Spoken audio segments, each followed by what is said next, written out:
ಎಲ್ರಿಗೂ ನಮಸ್ಕಾರ. ನಾನು ಈ ದಿನ ಈ ವಿಡಿಯೋವನ್ನು ಯಾಕೆ ಮಾಡ್ತಾ ಇದ್ದೇನೆ ಅಂತಂದರೆ, ಹೊರಗಡೆ ಬಿಸಿಲಿನ ಹೆಚ್ಚಳ ದಿನೇ ದಿನೇ ಜಾಸ್ತಿ ಆಗ್ತಾ ಇದೆ. ನಾವೇನಾದರೂ ಹೊರಗಡೆ ಒಂದು ಸ್ವಲ್ಪ ಸಮಯವನ್ನು ಕಳೆಯಬೇಕು ಅಂತಂದರೂ ಆ ಬಿಸಿಲನ್ನು ತಡೆದುಕೊಳ್ಳಿಕ್ಕಾಗ್ತಾ ಇಲ್ಲ. ಕೆಲವು ಸರಿ ಅನಿವಾರ್ಯತೆ ಆಗತ್ತೆ. ತರಕಾರಿ ತಗೊಳ್ಬೇಕಾದಾಗ, ಕೆಲವು ಸರಿ ಬಸ್ ಸ್ಟ್ಯಾಂಡ್ನಲ್ಲಿ ಸ್ವಲ್ಪ ಸಮಯವಾದರೂ ನಾವು ಬಿಸಿಲಿನಲ್ಲಿ ನಿಂತ್ಕೊಳ್ಳೇಬೇಕಾಗತ್ತೆ. ಅಂಥ ಸಂದರ್ಭದಲ್ಲಿ ನಮ್ಮ ಕೈಯಲ್ಲಿ ಛತ್ರಿ ಕೂಡ ಇಲ್ಲ. ಹೀಗೆಲ್ಲ ಇದ್ದಾಗ ನಮ್ಮ ನೆತ್ತಿಯನ್ನು ನಾವು ರಕ್ಷಿಸ್ಕೊಳ್ಳೋದು ಹೇಗೆ? ಯಾಕೆ ಅಂತಂದರೆ, ಮೆದುಳು ಅತಿಯಾದಂತಹ ತಾಪಮಾನವನ್ನು ತಡೆದುಕೊಳ್ಳುವಂತಹ ಶಕ್ತಿ ಅದಕ್ಕೆ ಇರೋದಿಲ್ಲ. ನೆತ್ತಿ ತುಂಬ ಕಾಯಿತು ಅಂತಂದಾಗ ತಲೆ ಸುತ್ತಿ ಬೀಳೋದು, ಈ ರೀತಿಯಾದಂತಹ ಹಲವಾರು ಸಮಸ್ಯೆಗಳನ್ನು ಎದುರಿಸ್ಬೇಕಾಗಿ ಬರುತ್ತೆ. ಹಾಗಾಗಿ ನಮ್ಮ ಜೊತೆಯಲ್ಲಿ, ನಮ್ಮ ಪರ್ಸನಲ್ಲಿ ಒಂದು ನ್ಯೂಸ್ ಪೇಪರ್ ಅನ್ನೋದೊಂದಿತ್ತು ಅಂತಂದರೆ, 4 ರೀತಿಯಾದಂತಹ ಟೋಪಿಗಳನ್ನು ಮಾಡಿಕೊಳ್ಳೋದ್ರ ಮೂಲಕ, ಅದನ್ನು ಧರಿಸೋದ್ರ ಮೂಲಕ ನಮ್ಮ ಮೆದುಳನ್ನು, ನೆತ್ತಿಯನ್ನು ಯಾವ ರೀತಿ ಈ ಬಿಸಿಲಿನಿಂದ ಸ್ವಲ್ಪ ಮಟ್ಟಿಗೆ ನಾವು ರಕ್ಷಿಸ್ಕೊಳ್ಬಹುದು ಅನ್ನುವಂತಹದ್ದನ್ನು ನಾನು ಈ ವಿಡಿಯೋದಲ್ಲಿ ನಿಮಗೆ ತಿಳಿಸ್ಲಿಕ್ಕೆ ಇಚ್ಛೆ ಪಡ್ತಾ ಇದ್ದೇನೆ.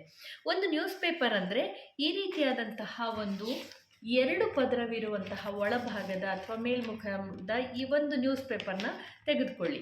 ಈ ನ್ಯೂಸ್ ಪೇಪರ್ನ ಈ ರೀತಿಯಾಗಿ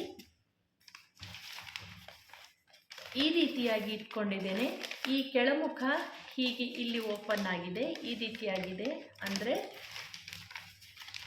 ಹೀಗಿರುವಂತಹ ನ್ಯೂಸ್ ಪೇಪರ್ 2 ಫೋಲ್ಡ್ ಆದಾಗ ಈ ರೀತಿ ಆಗುತ್ತೆ. ಅದನ್ನು ಮಧ್ಯಭಾಗಕ್ಕೆ ಸರಿಯಾಗಿ ತ್ರಿಕೋನಾಕಾರವಾಗಿ ಮಡಿಸ್ಕೊಳ್ಳಿ. ಈ ರೀತಿ ತ್ರಿಕೋನಾಕಾರದಲ್ಲಿ ಮಡಿಸ್ಕೊಂಡಾಗ ಹೀಗೆ ಕಾಣಿಸುತ್ತೆ. ಅದರಲ್ಲಿ ಒಂದು ಪದರದ ಭಾಗವನ್ನು ಮಾತ್ರ ಈ ರೀತಿ ಕೆಳಗಡೆ ಅದನ್ನು ಮೇಲ್ಮುಖವಾಗಿ ಮಡಿಸ್ಕೊಳ್ಬೇಕಾಗತ್ತೆ. ಮಡಿಸ್ಕೊಂಡಾಗ ಒಂದು ಬಗೆಯ ಟೋಪಿ ನಿಮಗೆ ಸಿದ್ಧವಾಗಿಯೇ ಬಿಡ್ತು. ನೋಡಿ, ಮಳೆಗಾಲದಲ್ಲಿ ಗೋಪಾಲಕರು ಟೋಪಿ ಹಾಕ್ಕೊಂಡು, ಅಂದರೆ ಕಂಬಳಿಯಿಂದ ಗೊಪ್ಪೆ ಅನ್ನುವಂತಹದ್ದನ್ನು ಮಾಡಿಕೊಂಡು ತಲೆಗೆ ಹಾಕ್ಕೊಳ್ತಾರೆ. ಅದು ಹೇಗಿರುತ್ತೆ ಅಂದರೆ, ತಲೆಯಿಂದ ಬೆನ್ನು ಪೂರ್ತಿ ಕವರ್ ಆಗುವಂತಹ ಒಂದು ಗೊಪ್ಪೆಯನ್ನು ಮಾಡಿಕೊಂಡು ಓಡಾಡ್ತಾರೆ. ಆದರೆ ಇದು ನಾವು ತಲೆಯನ್ನು ಮಾತ್ರ ರಕ್ಷಿಸಿಕೊಳ್ಳುವಂತಹದ್ದು. ನೋಡಿ, ಬಿಸಿಲಿನಲ್ಲಿ ನಾವೆಲ್ಲಾದರೂ ಕೂತ್ಕೊಳ್ಬೇಕಾದ್ರೆ ಆರಾಮ್ ಹೀಗೆ ಹಾಕ್ಕೊಂಡು ಕೂತ್ಕೊಳ್ಬಹುದು.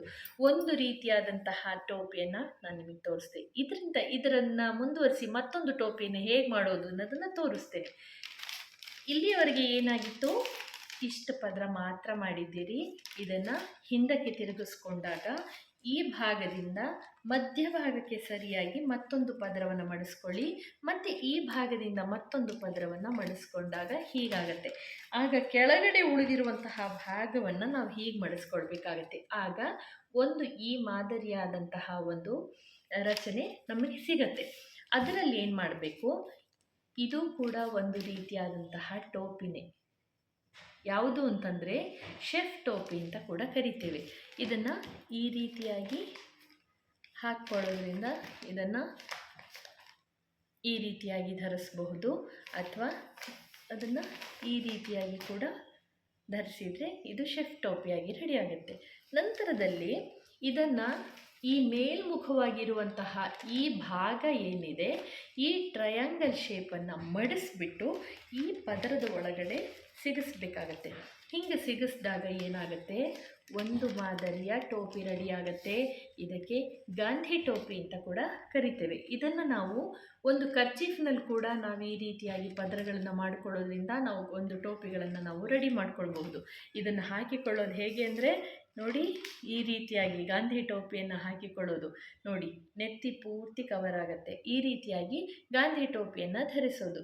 ಈ ಟೋಪಿಯನ್ನು ಇದು ಟೋಪಿಯಾಗಿ ಕೂಡ ನಾವು ಬಳಸಬಹುದು. ನಂತರದಲ್ಲಿ ಇದರಲ್ಲಿ ನಾವು ಹೊರಗಡೆ ಎಲ್ಲರೂ ಹೋದಂತಹ ಸಂದರ್ಭದಲ್ಲಿ 1 kg ಹಣ್ಣುಗಳನ್ನು, ತರಕಾರಿಯನ್ನು ಕೂಡ ಮನೆಗೆ ತರಲಿಕ್ಕೆ ನಾವು ಬಳಸಬಹುದು. ಇರಲಿ, ನಂತರದಲ್ಲಿ ಇದರ ಮುಂದುವರೆದ ಭಾಗದಲ್ಲಿ ಇದೇನು ಈ ರೀತಿಯಾಗಿ ಟೋಪಿ ಇದೆಯಲ್ಲ, ಇದರ ಒಳಭಾಗ ಹೀಗಿದೆಯಲ್ಲ, ಈ ಭಾಗವನ್ನು ಮಧ್ಯಭಾಗಕ್ಕೆ ಸರಿಯಾಗಿ, ಹೀಗಿರುವ ಭಾಗವನ್ನು ಮಧ್ಯಭಾಗಕ್ಕೆ ಸರಿಯಾಗಿ ನಾವು ಈ ರೀತಿ ಮಡಿಸಿದ್ವಿ ಅಂತಾದರೆ ಈ ಥರ ಒಂದು ಗಾಳಿಪಟದ ಮಾದರಿಯಲ್ಲಿ ನಮಗೆ ಒಂದು ಚಿತ್ರ ರೆಡಿಯಾಗತ್ತೆ. ಅದರಲ್ಲಿ ಈ 2 ಭಾಗಗಳು ಏನಿದೆ, ಈ ಭಾಗ ಏನಿದೆ, ಇದರ ಪಕ್ಕದಲ್ಲಿರುವಂತಹ ಈ 2 ಭಾಗಗಳನ್ನು ನಾವು ಈ ರೀತಿಯಾಗಿ ಮಡಿಸ್ಬೇಕಾಗತ್ತೆ. ಟ್ರಯಾಂಗಲ್ ಶೇಪಲ್ಲಿ ಈ ರೀತಿಯಾಗಿ ಮಡಿಸಿದಾಗ ಅಂದರೆ ಮಧ್ಯಭಾಗದಲ್ಲಿ ಈ ಭಾಗ ಏನು ಬರುತ್ತೆ ಇದ್ರ ಪಕ್ಕದಲ್ಲಿ ಇದನ್ನು ಮಡಿಸಿದಾಗ ಇಲ್ಲಿ ಒಂದು ಗ್ಯಾಪ್ ಇದೆ, ಅದ್ರ ಒಳಗಡೆ ನಾವು ಈ ರೀತಿ ಹಾಕಬೇಕಾಗತ್ತೆ.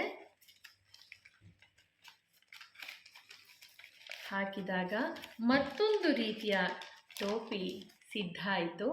ಈ ಟೋಪಿ ಹಿಮಾಚಲ ಪ್ರದೇಶದಲ್ಲಿ ಈ ಬಗೆಯ ಟೋಪಿಗಳನ್ನು ಹಾಕೋದನ್ನು ನಾವು ನೋಡಬಹುದು. ನೋಡಿ, ಸಂಪೂರ್ಣ ನೆತ್ತಿ ಯಾವುದೇ ರೀತಿಯ ತೊಂದರೆ ಇಲ್ಲದೆ ನೋಡಿ ಎಷ್ಟು ನೀಟಾಗಿ ಕವರ್ ಆಗುತ್ತೆ ಅಂತಂದರೆ ಸಂಪೂರ್ಣ ನೆತ್ತಿ ನೋಡಿ ಯಾವ ಕಡೆಯಿಂದಲೂ ಎಲ್ಲಿಯೂ ಕೂಡ ಬಿಸಿಲು ತಾಗೋದಿಲ್ಲ. ಈ ರೀತಿಯಾಗಿ ತಯಾರು. ಇದಕ್ಕೆ ಹಿಮಾಚಲ ಪ್ರದೇಶದಲ್ಲಿ ಬಳಸುವಂತಹ ಟೋಪಿ ಅಂತ ಕೂಡ ನಾವು ಇದನ್ನು ಕರಿತೇವೆ. ಪೂರ್ಣ ನೆತ್ತಿ ಭಾಗ ಕವರ್ ಆಗುತ್ತೆ. ಇದನ್ನು ನೋಡಿ, ಇದು ಬಟ್ಟಲ ಆಕೃತಿಯಲ್ಲಿರೋದ್ರಿಂದ ನಾವು ಇದನ್ನು ಟೋಪಿಯಾಗಿ ಕೂಡ ಬಳಸ್ಬೋದು. ಈ ರೀತಿಯಾದಂತಹ ಬಟ್ಟಲುಗಳನ್ನು ಮಾಡಿಕೊಂಡ್ರೆ ನಾವು ಜರ್ನಿ ಸಂದರ್ಭದಲ್ಲಿ ಸ್ನ್ಯಾಕ್ಸ್ ತಿನ್ನಲಿಕ್ಕೆ ನಾವಿಂತಹ ಬಟ್ಟಲುಗಳನ್ನು ಕೂಡ ಬಳಸಬಹುದು.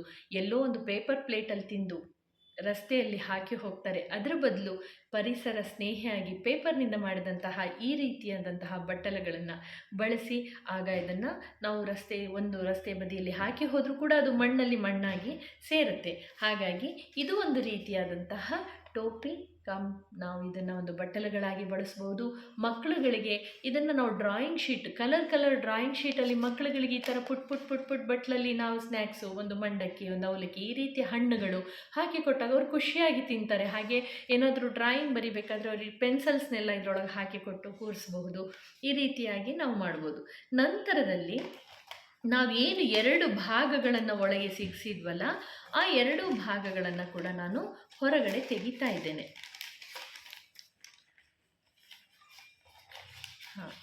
ತೆಗೆದಾಗ ಏನಾಗುತ್ತೆ, ಸನ್ಮಾನ ಮಾಡಬೇಕಾದ್ರೆ, ಕಾನ್ವೊಕೇಶನ್, ಪದವೀಧರರಾಗಬೇಕಾದ್ರೆ ಹಾಕಿಕೊಳ್ಳುವಂತಹ ಒಂದು ಟೋಪಿಯ ಮಾದರಿ ಏನಿದೆ ನೋಡಿದ್ರ, ಈ ರೀತಿಯಾದಂತಹ ಒಂದು ಟೋಪಿಯನ್ನು ಕೂಡ ನಾವು ಮಾಡ್ಕೋಬಹುದು. ಇದು ಕೂಡ ಸಂಪೂರ್ಣ ನೆತ್ತಿ ಕವರ್ ಆಗುತ್ತೆ. ನೋಡಿದ್ರ, ಪೇಪರು ತುಂಬ ಬಿಸಿಲನ್ನು ನಿಂದ ರಕ್ಷಣೆಯನ್ನು ನಮಗೆ ಕೊಡುವಂತಹ ಕೆಲಸವನ್ನು ಕೂಡ ಮಾಡುತ್ತೆ. ಈ ರೀತಿಯಾಗಿ ಬೇಕಾದರೂ ಹಾಕ್ಕೋಬಹುದು. ಇಲ್ಲ ನಾವು ಈ ರೀತಿಯಾಗಿ ಈ ಮುಂಭಾಗದಲ್ಲಿ ಈ ಕ್ಯಾಪಿನ ಮಾದರಿಯಲ್ಲಿ ಬರುವ ಹಾಗೆ ಬೇಕಾದರೂ ಕೂಡ ನಾವಿದನ್ನು, ಈ ಕ್ಯಾಪೇ ಬರುತ್ತಲ್ಲ ಆ ರೀತಿ ಬೇಕಾದರೂ ನಾವಿದನ್ನು ಬಳಸಬಹುದು.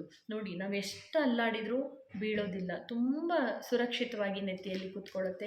ಒಂದೇ ಒಂದು ನ್ಯೂಸ್ ಪೇಪರಿಂದ ಇಷ್ಟೆಲ್ಲ ವೆರೈಟಿಯ ಟೋಪಿಗಳನ್ನು ಮಾಡಿ ಧರಿಸೋದ್ರಿಂದ ಎಷ್ಟು ಚೆಂದ ಅಲ್ವಾ. ನಾವು ಪರಿಸರ ಪ್ರೇಮಿಗಳಾಗಿ ಬಾಳೋಣ, ಪರಿಸರಕ್ಕಾಗಿ ಬದುಕೋಣ, ಪರಿಸರವನ್ನು ಉಳಿಸೋಣ ಅಂತ ಹೇಳ್ತಾ ಇದ್ದೇನೆ. ಜೈ ಹಿಂದ್, ಜೈ ಕರ್ನಾಟಕ ಮಾತೆ. ಎಲ್ಲರಿಗೂ ಶುಭವಾಗಲಿ. ನೀವು ಕೂಡ ಈ ರೀತಿಯ ಟೋಪಿಗಳನ್ನು ಮಾಡಿ ಬಳಸಿ. ಧನ್ಯವಾದ.